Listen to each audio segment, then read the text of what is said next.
Take 1 adani of water, 1 spoon of water, pour it into your right palm, and each time the word Swadha is chanted, sip the water from the bottom of your palm. We are going to repeat this process thrice. Om Atmatattvam Shodayami Swada. Om Vidyatattvam Shodayami Swada. Om Shivatattvam Shodayami Swada. Now wash your right hand with the water from the Panchapatra and wipe your lips twice with the bottom of your right thumb as we chant. Om Ham Hridayaya Namaha. Wash your hand again. With your index, middle and ring finger joined together, touch above your upper lip and below the lower lip. Then wash your hand again. With your index and thumb together, touch your right nostril and your left nostril. With the ring finger and thumb, touch the right eye, the left eye, the right ear, and the left ear. Wash your hand again. With your little finger and thumb, touch your navel, your right chest, and your left chest. And with the tips of all the fingers joined together, touch the crown of your head, the right shoulder, the left shoulder, and your heart center. Wash your hand again. Now clasp your right hand over the left and place both hands on the right thigh. Close your eyes and set your sankalpa, your conscious declaration for today's Nityananda Yoga session. What do you want to manifest as we enter the ritual of yoga and chant the sankalpa mantra? Mamopata samasta duritakshaya dwara Bhagavat Shri Nityananda Paramashiva Prityartam Shri Nityanandeshwari Paramashiva Shakti Sameta Shri Nityanandeshwara Paramashiva Prityartam cha Atya Purvokta Yevam Guna Visheshena Vishishtayam Asyam Shubhaditau Puranarogiyukta Dragata Yogi Jasarira Siddhyartam Paramashiva Shakti Avishkaranartam Nityananda Yoga Abhyasam Karishye. Now wash your right hand once more as we chant. Om Avopasprisya. And keep your Panchapatra and Udani aside, out of harm's way. And let's get ready for the yoga practice. Let us briefly cover the 12 components of Kailasa's Nityananda Yoga, preparing our bodies for the experience of Paramashivatva, Paramashivoham, that we are indeed Paramashiva, starting off with the physical postures, the asanas, aligning our physical bodies to the cosmic geometry, aligning our bodies to Paramashiva. Next up is pranayama, the breathing techniques. By controlling the inhalation, the retention, and the exhalation of the breath, we are aligning our breathing to Paramashiva, intensely infusing the prana, the life force, energy, the vital energy, into our system. Mudra, the energy circuits, which we perform by aligning our hands, our limbs, and various other body parts. Closing the circuits, preventing the retained prana from seeping out into the space around us. Aligning our intra-organs, our energetic organs, like the third eye, Vak Shakti, Anandagandha, aligning them to Paramashiva. Next up is Bandha, energy locks, preventing the downward flow of the prana, of the Kundalini Shakti within the system, and pumping the Kundalini Shakti upwards along the spine, aligning our internal organs to Paramashiva. The bandhas are performed by contracting certain muscles and diaphragms within the body. We are going to perform 3 different bandhas, which are the Mula Bandha, the root lock, contracting the perineal floor and pulling it up. Uddiyana Bandha, the stomach lock, contracting your muscles above and below the navel and pulling your stomach in and up towards the spine. And finally, the Jalandhara Bandha, the throat lock, tucking your chin to the chest, internally contracting the throat muscles, locking the throat. Performing all 3 bandhas at the same time, you get Mahamudra Bandha, which is an intense technique for Kundalini awakening. Next up is the Karana, the sacred dance postures, as they are preserved, carved in stone throughout various temples in India. Moving your body parts in synchronicity, gracefully, leads to an intense awareness all within your body, and a subtle breathing flow that intensifies the prana uptake. Next up is japa, the internal repetition of mantras. We are going to project certain japas in the bottom left corner of the screen. We're also going to remind you which is the specific japa that is to be chanted.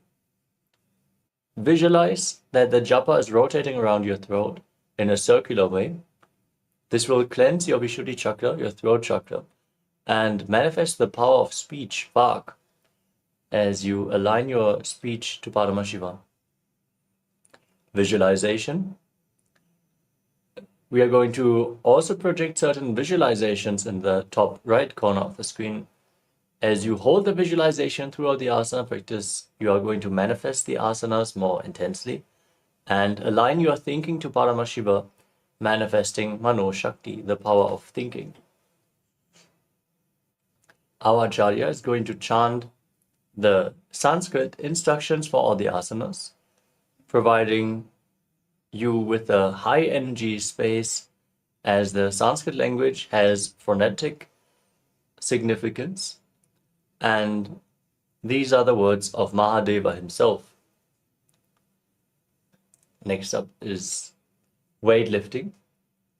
As bodybuilding is a spiritual practice, as per the Supreme Pontiff of Hinduism, try implementing weights into the yoga practice, intensifying some of the asanas, and intensely awakening the Kundalini Shakti in the process.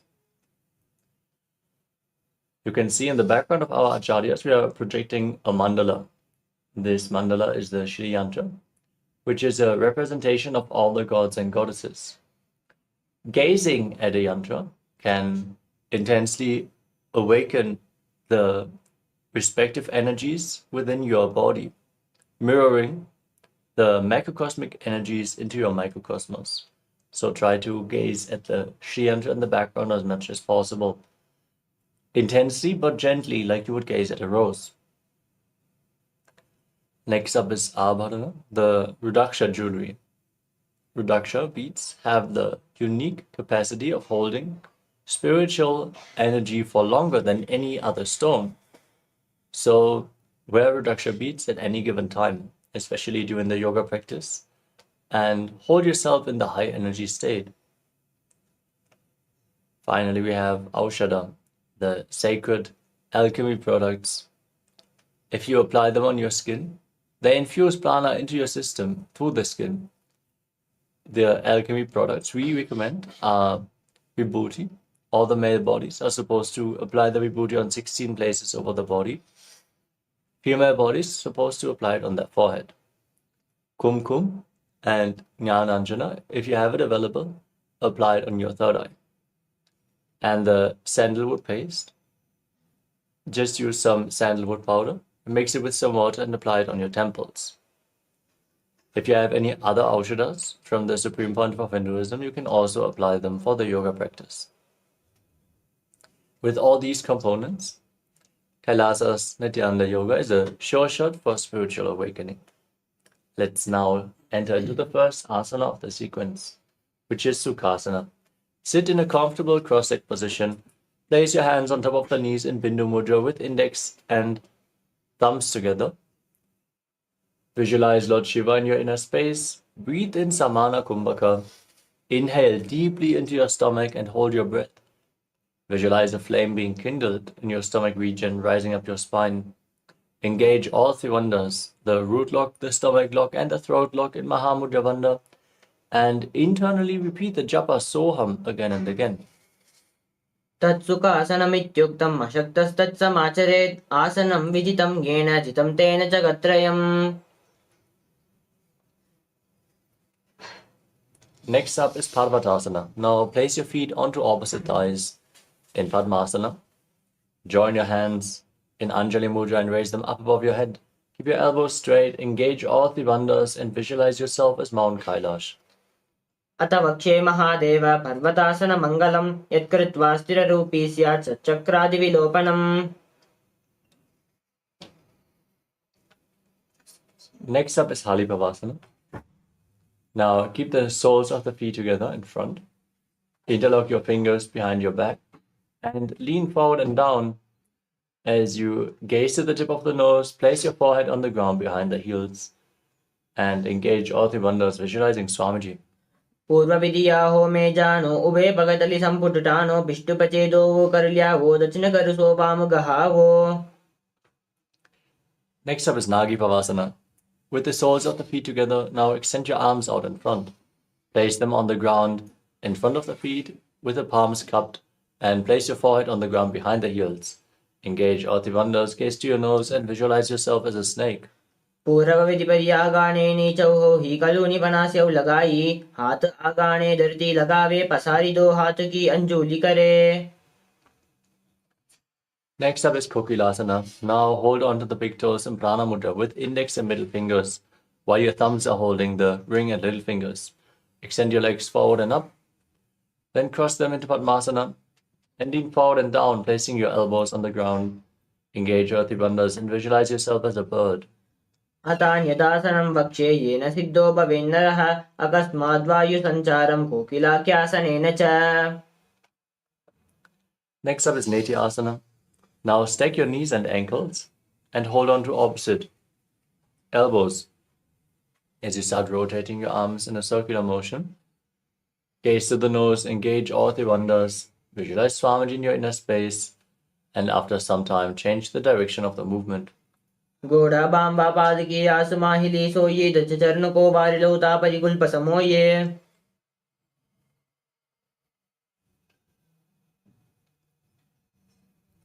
Next up is Gajasana. Now place your hands flat on the mat and lift your hips up high. Then scoop your head and chest forward and down again and again as you engage Uddiyana Bandha and Mula Bandha and visualize yourself as an elephant. युज्यं पादाग्रे भूमौ कृत्वा लम्बी भूयमस्तकाग्रे निधाय नितम्बं मूर्ध्वमुन्नमय्य नाभिलक्ष्यं भूमौ नासिकामानीय हस्ततलपर्यन्तं नयेदित्तं पुनः पुनः कुर्यात् गजासनं भवति. Next up is Rikshasana. From the same position, now press one heel into the ground while lifting the other heel up. Alternate on both sides again and again. Engage Uddiyana Bandha, the stomach lock, Mula Bandha, the root lock, and visualize yourself as a bear. एकैकं पादमाकुञ्च गजासनं कुर्यात् रक्षासनं भवति. Now rise up on the tips of the big toes if you can. Then bring your hands to the chest in Hridaya Mudra with index, middle and ring fingers joined together. Engage Uddiyana Bandha and Mula Bandha and visualize Swamiji in your inner space. केशेन पादयुगलं बद्ध्वा तिष्ठेत दोमुखः अथ वैश्यावक्ष्ये यत्कृत्वा सत्यवान् भवेत्. Next up is Urdhva Janukarana. Now stand in Arimandi posture, heels together, toes pointing outwards and your knees bent. We are going to enter Arimandi posture throughout multiple karanas, so remember this one. Raise your hands to the chest and then lift one knee up, lead it along the center of your body, following along with the respective hand in a circular motion again and again.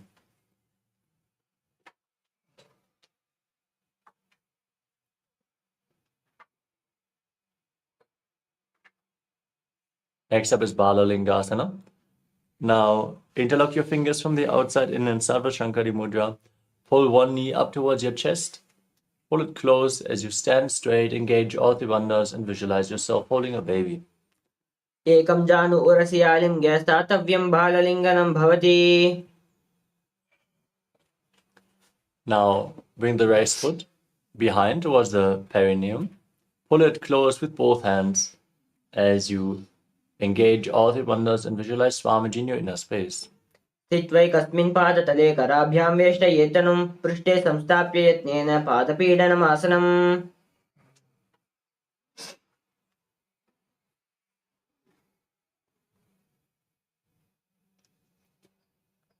The next asana is Natarajasana. Now hold the sole of the foot from the inside and keep the leg back and up as you extend the opposite arm forward, hand in Bindu Mudra, index fingers and thumbs together as you visualize yourself as Lord Nataraja and perform the Mula Bandha. उत्थानपातं क्रौञ्चं च मरीचिं वीरभद्रकं नटराजं त्रिकोणं च सुप्ताङ्गष्टप्रसारणे. Now repeat Balalingasana on the other side. Interlock your fingers on the outside in, pull the other knee up and visualize yourself holding a baby. एकं चानूरस्यालिङ्ग्य स्थातव्यं बाललिङ्गनं भवति. Now pull the foot behind towards your buttocks with both hands. Stand erect on the mat like a rod. Engage all the bandhas in Paramashivoham. स्थित्वैकस्मिन् पादतले कराभ्यां वेष्टयेत्तनुं पृष्ठे संस्थाप्य यत्नेन पादपीडनमासनम्. Now repeat Natarajasana on the other side. Pull the sole of the foot behind and up as you lean forward with the hand in Bindu Mudra. उत्थानपादं क्रौञ्चं च मरीचिं वीरभद्रकं नटराजं त्रिकोणं च सुप्ताङ्गष्टप्रसारणे. Next up is Aditya Trikarana. Now stand again in Arimandi. Heels together, toes pointing outward, knees bent. Bring your hands to the chest and step the right foot behind the left, toes down, heel up. Swing the right arm back and forth like a pendulum. Gracefully move your fingers one by one. As you cover your nose, uncross your ankles and repeat the movement on the other side.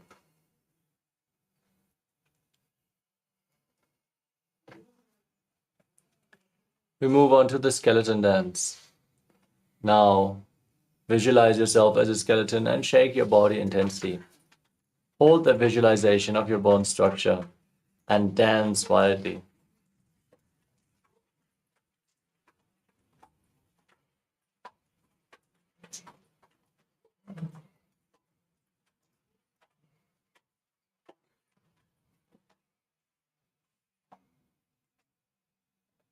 Next up is Katichinnakarana. Now, stand in Arimandi. Cross your arms above your head with the palms facing back. Turn your body to one side, open up your palms. Return to the center, cross your arms. Repeat the movement again and again.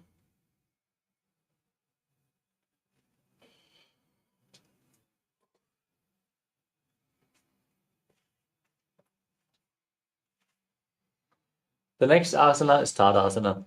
Now raise your arms up parallel above your head and stand on the toes as you engage all the bandhas, Mahamudra Bandha. Visualize yourself as a palm tree and internally chant the new japa, Shivoham. महामुद्राबद्धकोणो ताडासनविभेदकान् विनोतानं सदा कुर्यादन्तर्वत्नीपतिप्रिया. Now lean forward and down. Place your hands flat on the mat in Uttanasana. Bring your head close towards your knees as you visualize Swamiji and engage all the bandhas. महामुद्राबद्धकोणो ताडासनविभेदकान् विनोतानं सदा कुर्यादन्तर्वत्नीपतिप्रिया. Next up is Tadashvasana. With your hands flat on the mat, step your feet far back into a plank position. Contract the perineal floor and Mula Bandha and tuck your chin to the chest in Jalandhara Bandha. As you start rotating your head from side to side, visualize Swamiji in your inner space. गजासनमस्तित्वा मस्तकं वारं वारं दक्षिणकुक्षिं सव्यकुक्षिं नयेत्तरक्श्वासनं भवति. Now lower your body down onto your stomach. Keep your hands at the side of your shoulders and raise your chest and head up by the strength of your lower back. Open your mouth widely in Bhujangani Mudra, inhaling through the hollow of your throat as you engage the Mula Bandha and visualize yourself as a cobra in Bhujangasana. अङ्गुष्ठनाभिपद्यन्तं मदोभूमो विनिन्यसेत् कराभ्यां सदरां धृत्वा ऊर्ध्वशीर्षपणिवहि देहाग्निवर्धते नित्यं सर्वरोगविनाशनं जागर्ति भुजगी देवी भुजङ्गासनसाधनात्. Next up is Shashasana. Now push your body up into the plank position and alternate, bringing one knee in towards your chest back and forth as you breathe calmly through your nose in Sahadra Kumbhaka, leading the prana along your spine. Engage the Mula Bandha and visualize Swamiji in your inner space. गजासन संस्थित्वौ जानद्वयमाकुञ्च्य वारं वारं कर्तव्यं शशासनं भवति.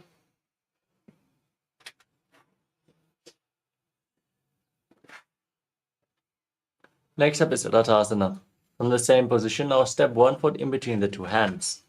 Jump the front foot back, bring the other foot in between the hands again and again as you visualize yourself as a chariot. गजासन संस्थित्वौ एकैकं पादं पुरोमार्गेण ब्राह्महित्वा कर्तव्यं रथासनं भवति.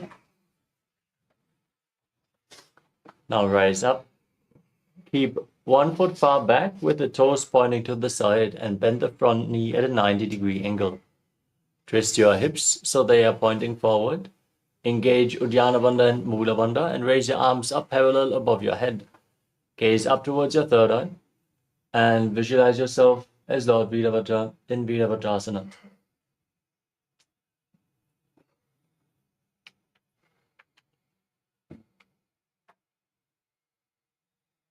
वासिष्ठमदकौण्डिन्यं मूर्धकुक्कुटमेव च अष्टावक्त्रमदोत्तानं मयूरं सेतुबन्धनम्.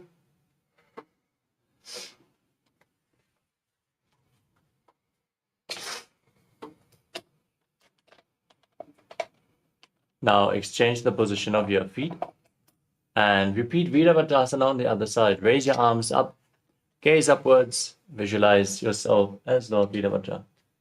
वासिष्ठमदकौण्डिन्यं मूर्धकुक्कुटमेव च अष्टावक्त्रमदोत्तानं मयूरं सेतुबन्धनम्.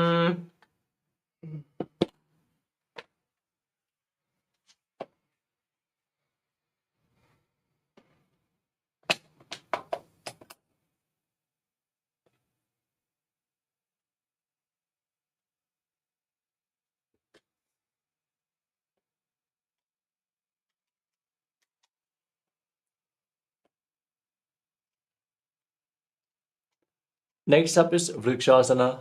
Now raise 1 foot towards the inner opposite thigh. Join your hands in Anjali Mudra and raise them up above your head. Keep your elbows straight, engage Uddiyana Bandha and Mula Bandha and visualize yourself as a tree. वामोरमूलदेशे च याम्यं पादं निधायतो तिष्ठेतु वृक्षवद्भूमौ वृक्षासनमिदं विदुः. Next up is Garudasana. Now bring the raised foot on top of the opposite thigh. Join your hands in Namaskara Mudra in front of your chest and visualize yourself as Lord Garuda. गरुडासनमावक्षे येन ध्यानं स्थिरं भुवि सर्वदोषाद्विनिर्मुक्तो भवति इह महाबली. Now repeat Vrikshasana, the tree posture on the other side as you raise the other foot up towards the inner opposite thigh. Engage Uddiyana Bandha and Mula Bandha and raise your arms up above your head, visualizing yourself as a tree. वामोरमूलदेशे च याम्यं पादं निधायतो तिष्ठेतु वृक्षवद्भूमौ वृक्षासनमिदं विदुः.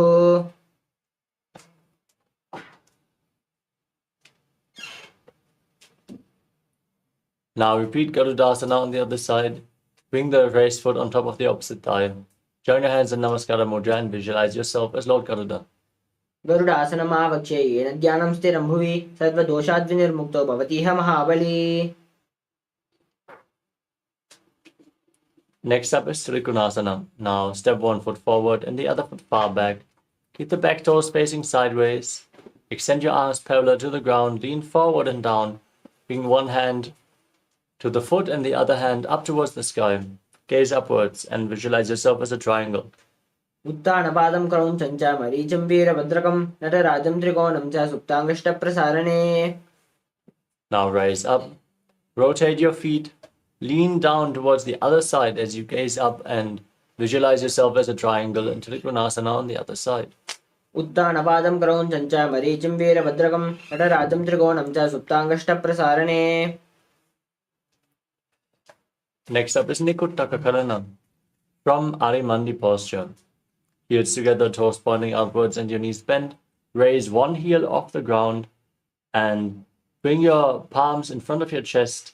The palms facing each other. Now stomp the raised heel to the ground, lift the other heel up and exchange the position of your hands again and again.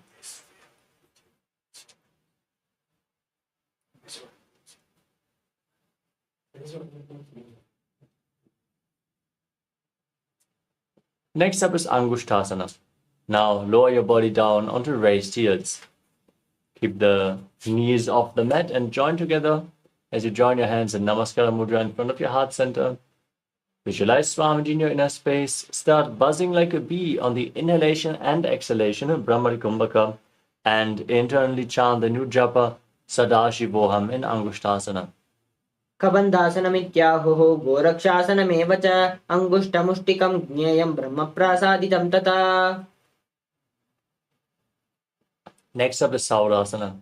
Now extend one leg forward, heel down, toes up. Keep your hands at the side of your body, fingertips just touching the ground. palms facing forward in Vara Mudra as you visualize Swamiji in your inner space. प्रसारेकं पादतलं संस्थाप्य त्वेकपादकम्. Now lean forward and down, hold on to the big toe of the front foot and the back heel of the heel of the back foot as you visualize Swamiji in your inner space in Vidyanasana. गुल्पस्थितौ पादमेकं प्रसार्य तत्पादाग्रं संस्पृशेत् तत्करेण गुल्फं चान्यं धारयेत् तत्करेण धूनं पीठं चाभ्यसे चोभयत्र. Now exchange the position of your feet, stretch the other leg forward as you repeat Saurasana on the other side. प्रसार्यैकं पादं संस्थाप्य त्वेकपादकम्. Now lean forward and down, hold on to the big toe and the back heel as you visualize Swamiji in Vidyanasana on the other side. गुल्पस्थितौ पादमेकं प्रसार्य तत्पादाग्रं संस्पृशेत् तत्करेण गुल्फं चान्यं धारयेत् तत्करेण धूनं पीठं चाभ्यसे चोभयत्र.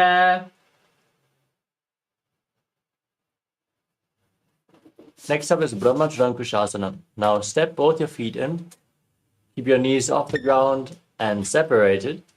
As you place the back of your hand on top of the knees, engage the Mula Bandha and the Jalandhara Bandha, the root lock and the throat lock, tuck your chin to the chest, gaze through the hands and visualize Swamiji in your inner space. दो पनापानी होए वैसे एड़ी दो गुड़ा निवैसे पूर्वकतल्यां की माहिली आयसी माहेरा से मिली.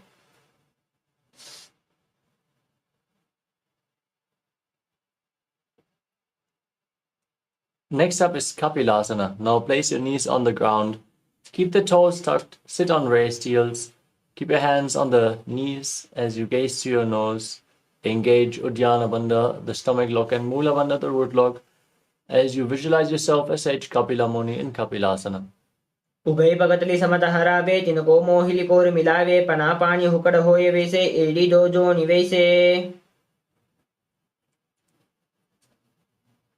Now maintain the same posture. Shift your gaze up towards your third eye.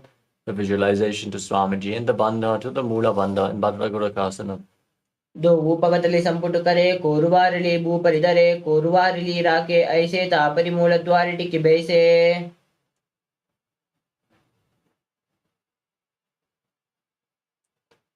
Next up is Suryasana. Now raise your knees off the ground. Join the soles of the feet together and join your thumbs and little fingers in Padma Mudra, opening up the fingers resembling a lotus flower. Raise your arms up above your head and gaze through the gap between the palms. As you visualize Lord Surya in your inner space, perform Uddiyana Bandha and Mula Bandha. एड़ी दो गुड़ा तरी आने पनापानी बैठक पुनिताने घोड़ा जमगा other करी रहे आधे बाम इसी विधि कहे. Next up is Mandukasana. Now place your knees flat on the ground and bring your feet flat. As you sit on the heels, keep your hands on the knees. Press your tongue up flat against the top of the mouth in Manduki Mudra. Gaze towards your third eye. Visualize yourself as a frog in Mandukasana. पादतलो पृष्ठदेशे अंगुष्ठे द्वे च संस्पृहेत् जानुयुग्मं पुरस्कृत्य साधयेत् मण्डूकासनम्. Maintain the same posture, but bring your hands behind your back. Hold on to opposite shoulders as you visualize yourself as a frog. Gaze to your third eye. Press your tongue up in Manduki Mudra. Engage Uddiyana Bandha and Mula Bandha and breathe calmly in Sahadra Kumbhaka in Uttana Mandukasana. Mandukasana मध्यस्थं कूर्पराभ्यां धृतं शिरः एतद्भेकवदुक्तानम् एतदुक्तानमण्डुकम्.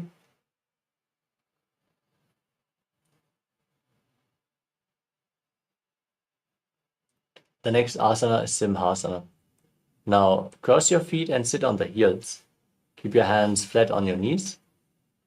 Gaze to your nose, stick your tongue out and exhale forcefully again and again as you visualize yourself as a lion. दक्षिणं सभ्यकुल्पेन दक्षिणेन तदेतरं हस्तौ जजाङ्गो संस्थाप्य स्वाङ्गुलीषु प्रसार्य च. Next up is Padmasana. Now bring the soles of the feet together, the toes pointing backwards. As you open your knees, sit on your heels, cross your arms behind your back and hold on to opposite big toes in Prana Mudra. Gaze to your nose, engage Jalandhara Bandha and Mula Bandha. Visualize Swamiji in your inner space and return to buzzing like a bee in Brahmari Kumbhaka in Bhadrasana. गुल्पोच्चविषणस्यादो विक्रमेण समाहितः पादाङ्गुष्ठौ कराभ्यां च कृत्वा च प्रत्यवेशतः जालन्धरं समासाद्य नासाग्रं मम लोकेत् भद्रासनं भवेत् एतत् सर्वव्याधिविनाशकम्.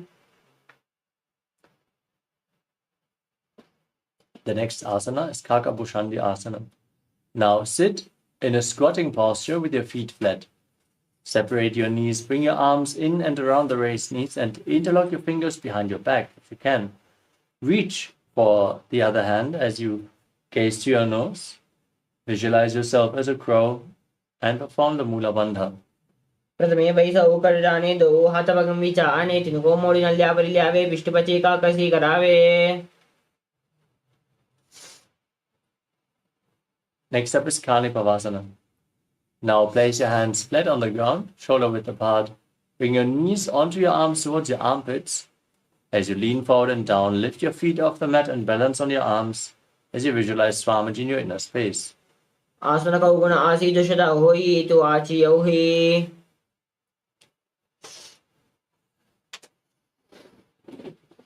Next up is Kapali Asana. Now, from the same posture, place your head on the mat. Bring your knees onto your arms and lift your feet up off the mat straight into a headstand posture. You can lean against the wall for support if needed. Gaze to your nose and visualize Swamiji in your inner space. Make sure that if you have high blood pressure or any upper back, neck, spine-related issues, take it slow with all the inverted postures. शीशशीदा धरती देगी पगदो मिलवा हुआ अचकरे पगदली आकाशन दिशिष्टनमुसरा से दो हाथ की हथेली दो. Gently lower your body down. Now come to a squatting posture and keep your hands flat on the mat. Twist your body to one side, align your knee and hip with your elbows as you lean forward onto your elbows.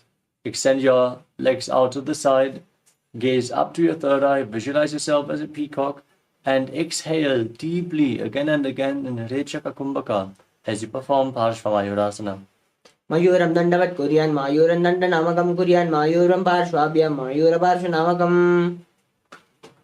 Now twist your body to the opposite side. Lift your body up and balance, visualizing yourself as a peacock in Parshvamayurasana on the other side. मयूरं दण्डवत् कुर्यान् मायूरं दण्डनामकं कुर्यान् मायूरं पार्श्वाभ्यां मायूरपार्श्वनामकम्. Now place your hands flat on the ground. Extend your legs back into Tadakshvasana, the plank position. Then step one foot outside the respective shoulder in between the two hands. As you gaze up towards your third eye, visualize yourself as Lord Kala Bhairava in Bhairaganathasana. आसन कौगुण पीठी जाई. Now exchange the position of your feet. Step the other foot forward. Keep visualizing yourself as Lord Kala Bhairava. Push your hips forward. Gaze upwards in Bhairaganathasana on the other side. आसन कौगुण पीठी जाई. Now step the front foot back and place your forearms on the ground as you raise your hips high. Gaze up towards your third eye and visualize Swamiji in Unmukha Pitasana. भून्यस्तौ जानुनी हस्तौ चतुष्पदमवान्मुखम् उत्थापिताङ्घ्रियुगलकटिस्थलमभीरुका. Now raise back up onto your hands and rotate your body onto one arm, lifting the opposite arm up towards the sky. Keep your core engaged, your body straight as you gaze up and visualize yourself as Sage Vashishta in Vashishtasana. ऊर्ध्वकुक्कुटवासिष्ठ मरीच्य समत्स्यकं परिवृतं चोदरस्य विविधं धनुरासनम्.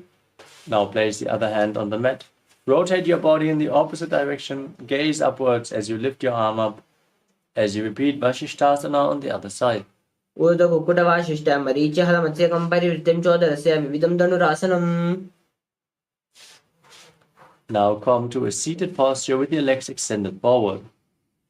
Place your hands underneath your buttocks with the palms facing up.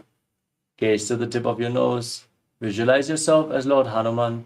Engage Jalandhara Bandha, the throat lock, and Mula Bandha, the root lock, as you internally chant the new japa Mahasadashivoham in Anjani Asana. दो करके उभे हतली कोरवारिली मेले भेली सो आगामने भूपरिदासे महामुनि अंगुली में निरासे. Next up is Paschimottanasana. With the legs extended forward, lean forward and down, hold on to the big toes in Prana Mudra.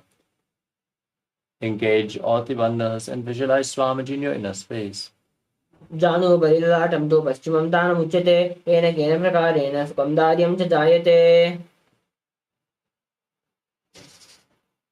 Next up is Ugrasana. As you interlock your fingers behind your neck, lean forward and down, bring your head in between the knees and your elbows outside the knees. Engage all the bandhas and visualize Kali in your inner space. स्वपानिभ्यां नरं धृत्वा जानुपरिशनो निषेत् आसनो क्रमितं प्रोक्तं पवेदनदीपनम्. Next up is Marichasana. Now bring one heel against the perineum and extend the opposite leg forward. Lean forward and down as you interlock your fingers behind your back in Parashamudra. Bring your head towards the knee and visualize yourself as Sage Marichi. उत्तानपादं क्रौञ्चं च मरीचं वीरभद्रकं नटराजं त्रिकोणं च सुप्ताङ्गष्टप्रसारणे. Next up is Mahamudrasana. Now drop the raised knee down to the side. Keep the heel against the perineum. Lean forward and down. Hold on to the front foot with both hands. Engage all the bandhas. Gaze to your nose. Visualize Swamiji and exhale all the way. महामुद्रां प्रवक्ष्यामि तन्त्रेऽस्मिन् मम वल्लभे यां प्राप्य सिद्धा सिद्धिं च कपिलाद्या पुरागताः. Now exchange the position of your feet. Extend the opposite leg forward. Bring the other heel against the perineum and interlock your fingers behind your back as you visualize yourself as Sage Marichi in Marichi Asana. उत्तानपादं क्रौञ्चं च मरीचं वीरभद्रकं नटराजं त्रिकोणं च सुप्ताङ्गष्टप्रसारणे. Now drop the raised knee to the side. Lean forward and down. Hold on to the front foot. Gaze to the nose. Visualize Swamiji. Engage Mahamudra Bandha in Mahamudrasana on the other side. महामुद्रां प्रवक्ष्यामि तन्त्रेऽस्मिन् मम वल्लभे यां प्राप्य सिद्धा सिद्धिं च कपिलाद्या पुरागताः. Next up is Padmasana 2. Now join the soles of the feet in front of your body with the heels against your perineum. Hold on to the feet with both hands firmly as you push your knees to the mat. Gaze to your third eye. Visualize Swamiji in your inner space. उल्पौत्तवृषणश्चादः शीवन्यः पार्श्वे योक्षिपेत् पादपार्श्वे तु पाणिभ्यां बद्ध्वा सुनिश्चितं भद्रासनं भवेत् एतत् सर्वव्याधिविशापहम्.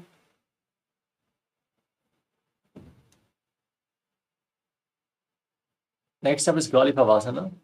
With the soles of the feet together, extend your feet away from the body. Place your hands on the knees. Gaze to your nose and engage Jalandhara Bandha and Mula Bandha while visualizing Swamiji in your inner space.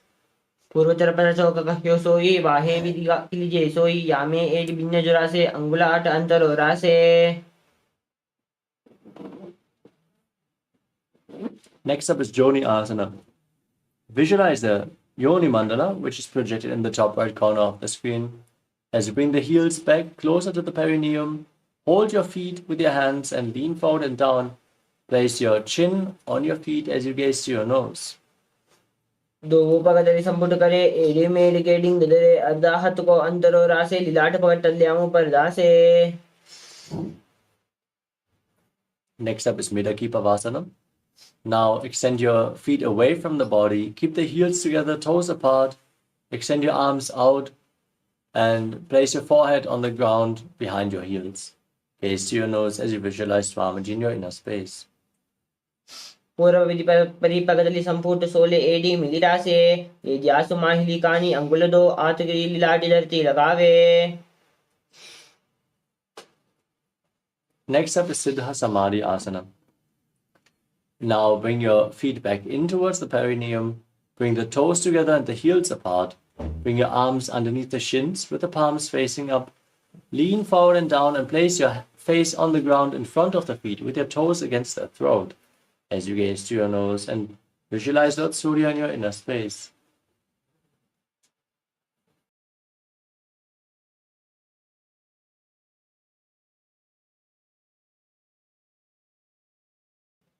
दो पगतली संपुट करे सोले में आगा मेदरे अंगुला अट अंतरो रासे AD को आसे विदिदासे.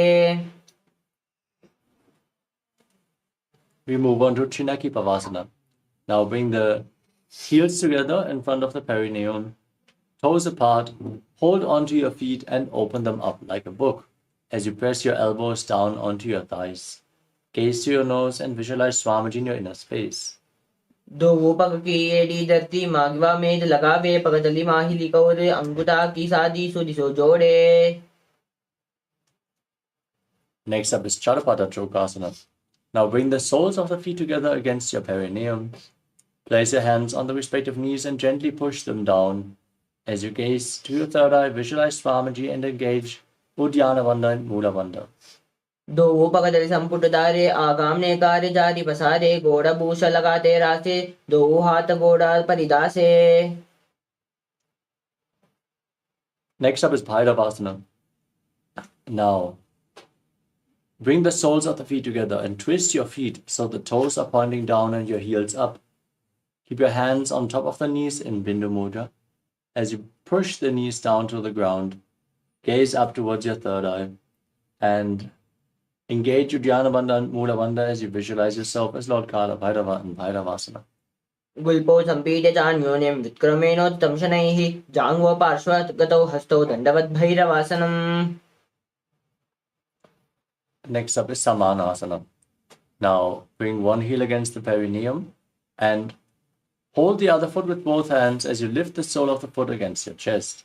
Gaze up towards your third eye, visualize Swamiji, contract the perineal floor and Mula Bandha as you exhale all the way in Samanasana.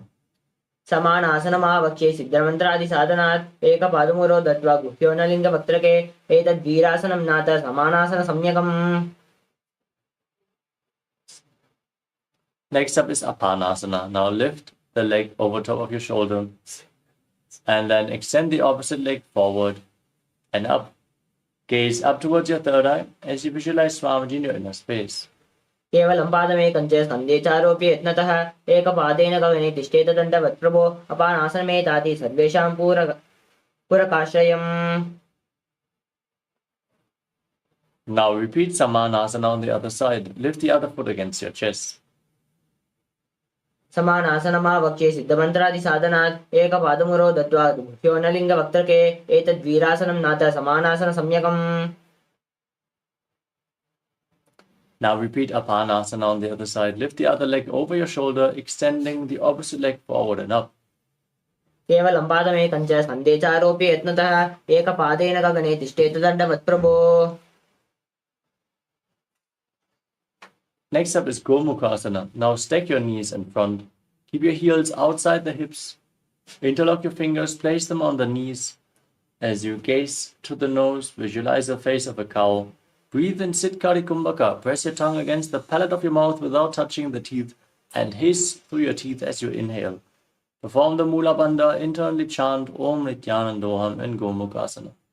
सव्ये दक्षिणगुल्पं तु पृष्ठपार्श्वे नियोजयेत् दक्षिणेऽपि तथा सव्यं गोमुखं गोमुखं यथा.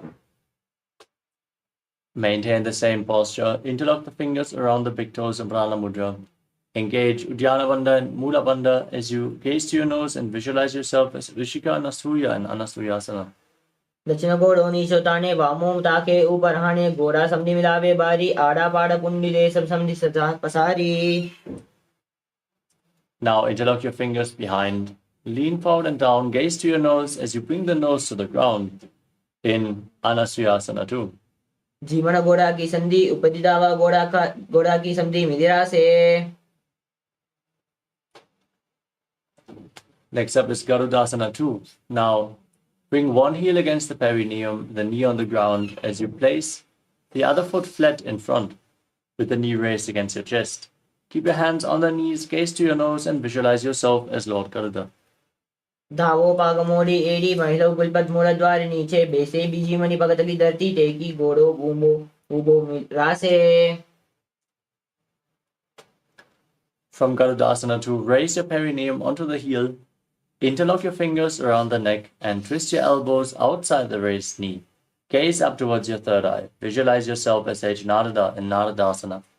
इष्टजुवाम पगतली केरी भूपरिता है लगा वेपेरी गोड़ा सूदो पाना होय जोई दाची पास तेरा से सोई.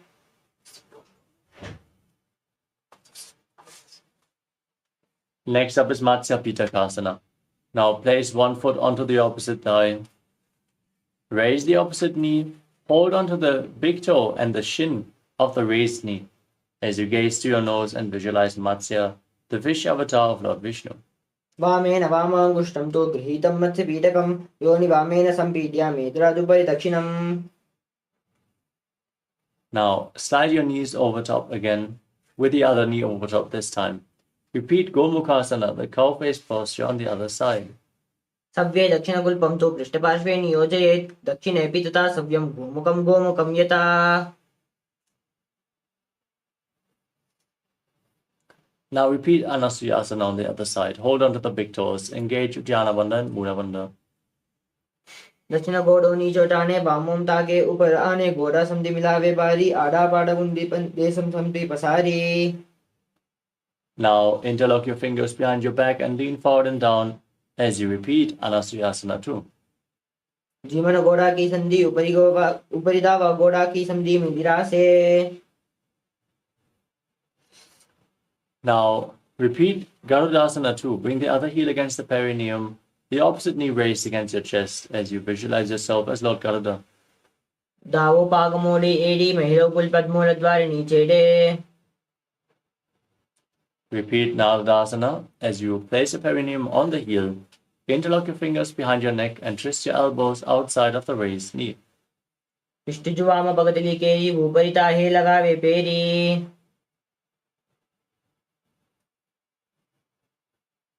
Next up is Matsya Pitakasana on the other side. Place the other foot onto the opposite thigh.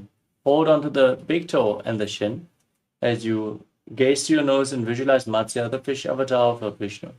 Women वामाङ्गुष्ठं तु गृहीतं मत्स्यपीठकं योनि वामेन सम्पीड्यामि द्रादुपरि दक्षिणम्. Next up is Matsyendrasana. Now extend your legs forward. Then place one foot onto the opposite thigh.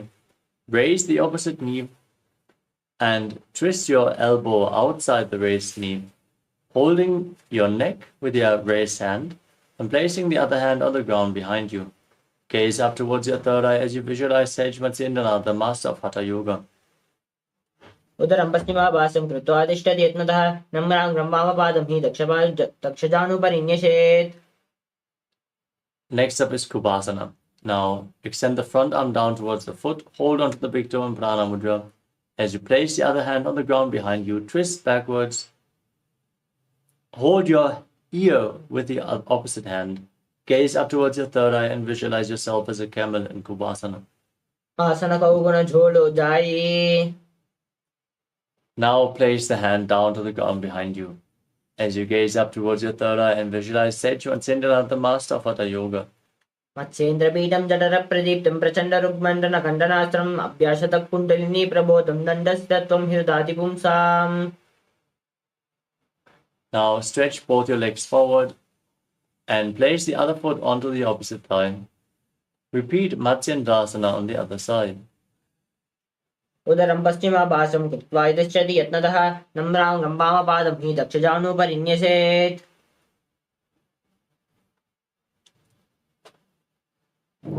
Now extend the front arm down towards the foot and hold your ear with the other hand as you gaze back and up and visualize yourself as a camel in Kubhasana on the other side. आसन कौगुण झोलो जाई. Drop the hand from your ear to the ground behind you. Twist your spine even further as you gaze up and visualize Sage Matsyendranath in Matsyendrasana too. मत्स्येन्द्रपीठं जठरप्रदीप्तं प्रचण्डरुग्मण्डनखण्डनास्त्रम् अभ्यासतः kundalini प्रदोतं दण्डस्थितत्वं हि ददाति पुंसाम्.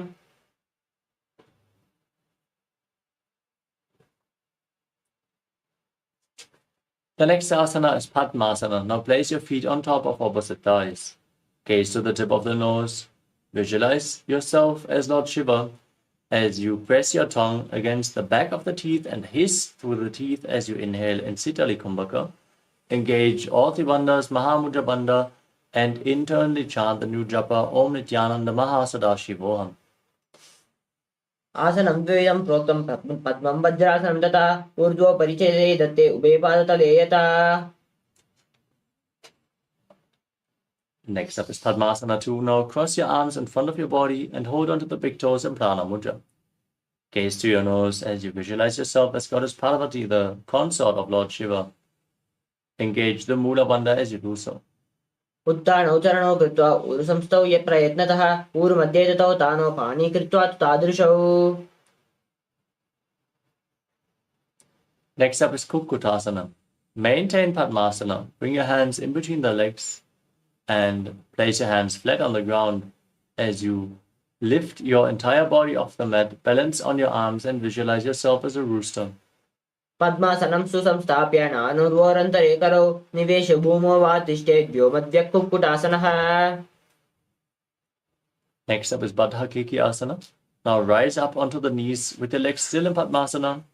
Bring your hands on the ground, fingers pointing towards your body.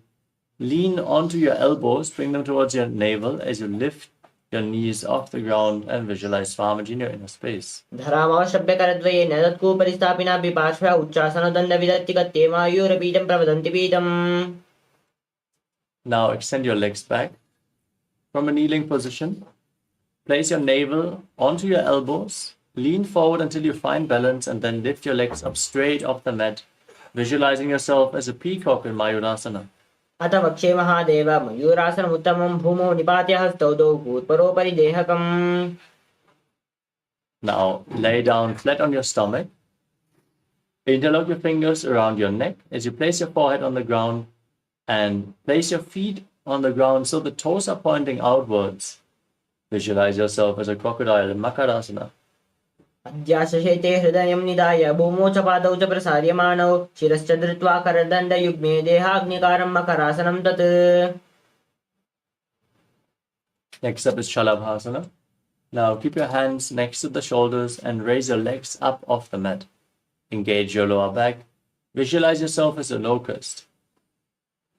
अद्याशेते करयुग्मवशो भूमिमवष्टप्य करयोः सदाभ्यां पादौ च शून्ये च विशिष्टिचोदं वदन्ति पीठं शलभं मुनीन्द्राः. Now hold onto your feet and pull them down outside the hips as you visualize yourself as a camel in Ushtrasana.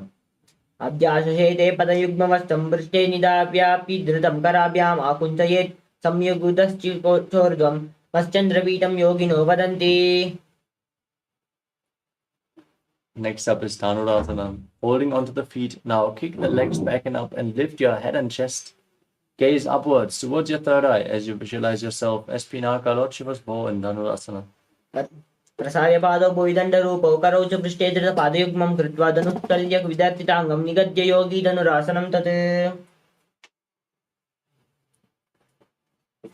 Next up is Bhagasana. Now sit in a kneeling posture. Keep your hands on the knees, the heels outside the hips, with the toes touching behind your back. Gaze to your third eye, visualize Swamiji, breathe through your nose and internally chant the new japa, Om Nityananda Paramashivoham. उल्टा मोड़ी पावदो वेसे बहुरौ जुगटी करे कैसे पावनमैला गुल्पज्जोः कुलापासाति लावेसोः.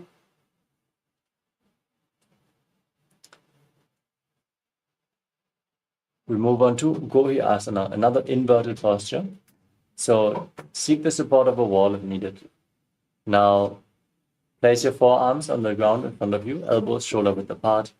Then interlock your fingers, place your head on the mat, support it with your hands as you walk your feet forward, raise your hips, and then lift your feet off the mat. Then pull your knees in towards your chest. Try to touch your chin with your knees as you squeeze your body into a ball. Gaze at the nose and visualize Swamiji in your inner space. दो हाथ की कणिनी जोई पुनिकलाने दाने जोई. Now extend your legs up straight into Shirshasana. Gaze to your nose as you visualize Swamiji in this headstand posture. विपरीतं मण्डलं च द्वैतं विविदन्दिनः दण्डासनं द्विधा प्रोक्तं विपरीतोपवेन से. Gently lower your body down and come to a seated position with your legs extended forward. Get ready for a sequence of rapid exhalation in Bastrika Kumbhaka as you contract your abdomen and push the air out again and again without inhaling. We are going to perform this kumbhaka throughout the next few asanas. Now hold your calves and raise your legs up straight. Keep them vertical as much as possible as you visualize Swamiji in Puri Asana.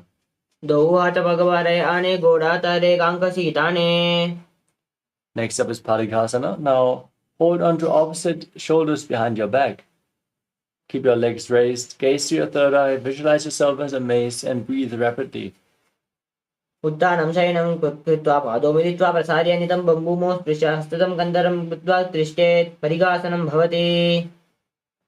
Next up is Naukasana. With your legs raised, extend your arms forward, parallel to the ground. Gaze up towards your third eye and visualize yourself as a boat. Uttanam shayanam kurparavyam bhumim stabhya nitambam nidaya dhrittet naukasanam bhavati.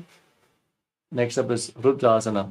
Keeping your feet raised, scoop your hands below and pull them against your chest. As you gaze to your nose, exhale rapidly and visualize yourself as Lord Rudra. Pakatali sampudakare hasto paga uchai pagake anguja doi parile kanaitar lave. Relax. You can breathe calmly now. Place your feet flat on the ground. Raise your knees and lay on your back. Keep your hands flat on the ground behind your heels and push your hips up high. Contract the perineal floor and lock your throat as you breathe in Mocha Kumbhaka. Exhaling as you keep your throat locked. Gaze to your nose and visualize Swamiji in Unmukha Pitasana too.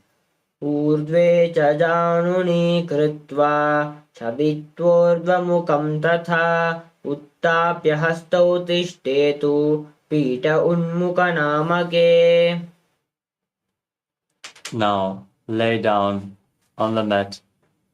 Straighten your legs. Keep your hands at the side of your hips, palms facing up. Perform the Shakti Chalan Mudra. Contract the perineal floor and pull the Kundalini Shakti up forcefully along your spine as you unclutch from any external or internal movements of your body in Shavasana.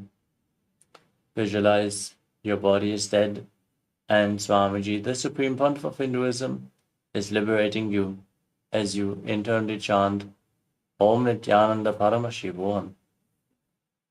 Atashavasanam uttanam shavavad bhumau shayanam tu shavasanam shavasanam shrantiharam chitta vishranti karakam.